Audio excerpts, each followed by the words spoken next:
Hello guys, i-flex ko nga ito, Indian food. Ito yung katabi namin, nag-barbecue. Ayan. Sarap. Ayan, pinitsuran ko yan. Kasi katabi namin ito. Ayan. Diyan kami nag-barbecue sa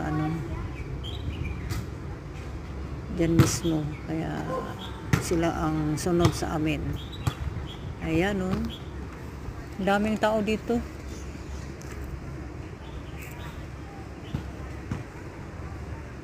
Ayan halo-halo na.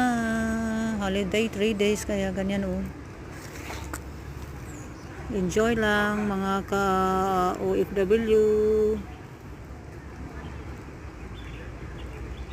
Ayan. Ayan, nagbibigay na si Pangyaw. Ayan si friend.